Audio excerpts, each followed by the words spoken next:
In the next few minutes, you're going to learn my 3 best tips for how a new Catholic apostolate can successfully fundraise.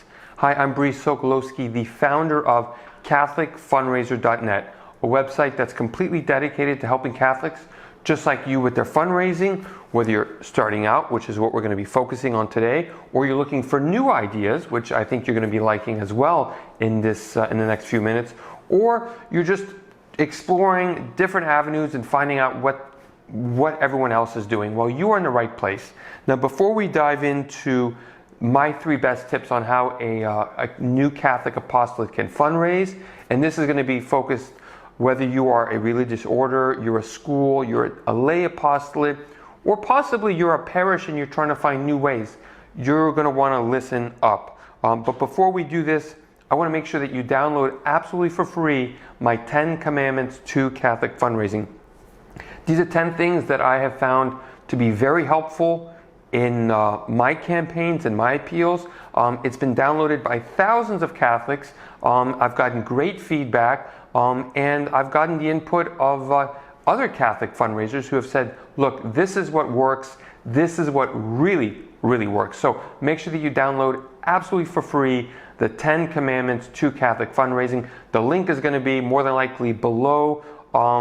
Either if you're watching this or you're listening to my podcast, the link is going to be below, or just go over to CatholicFundraiser.net and you can get a free copy today.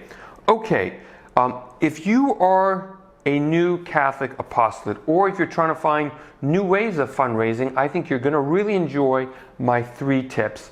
3 tips on how I think you can really kickstart your fundraising and really move forward quickly and raise funds and find donors. So these are my 3 best tips. Number 1, and I've got my notes in front of me. If you ever want to see them, just jump over to my website, CatholicFundraiser.net. Number 1 is I want you to use new to your advantage.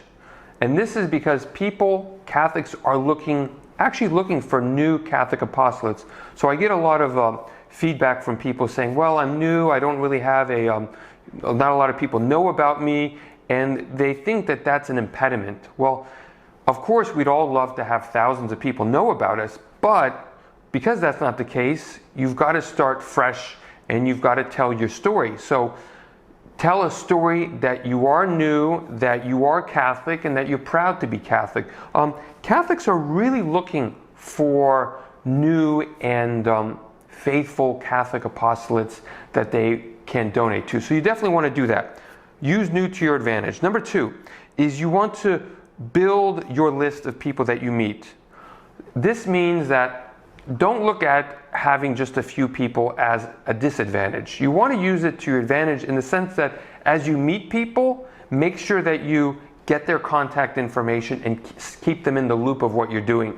Sometimes when we already have a huge list and we're established, that we forget that, the thousands of people that are in our contact list are actually thousands of individuals that would love to engage with us more closely. And that's the challenge of being an established Catholic apostolate, is that we forget that. When you're a new apostolate, it's difficult to think about, well, we don't have many people. Well, use that to your advantage again and build relationships with the people that you meet. And you'll be surprised how many people God puts in your path. Today you might think, well, I only have a handful, but if you're paying attention and keeping in touch with the people that you meet day by day, week by week, you'll be shocked at how many people actually walk in your path and connect with you. I know this because I've seen it with me. When I pay attention, I find that, wow, I am meeting a lot of people. So that's point number 2. Point number 3 is ask one-on-one. Ask for donations one-on-one rather than sending letters, sending emails, doing events, doing auctions. Just make sure that you are asking one-on-one. I know this is the most difficult, but it reaps the most fruit. People want to connect, and people do want to say yes, and people definitely say yes when you ask them one-on-one. So my big recommendation here, and this is the one that is really going to take you from where you are to where you want to be, is make sure that you are doing one-on-one donation requests as opposed to sending an email to as many people as you can, or sending a letter to as many people as you can, or trying to get tons of people or as many people as you can in a room. Go for the one-on-one, speak with them directly, either on the phone or in person. So those are my 3 tips. I hope you found them helpful. Please leave a comment, share this with a Catholic apostolate that you think would benefit, and God love you, and I look forward to speaking with you next week. Bye-bye.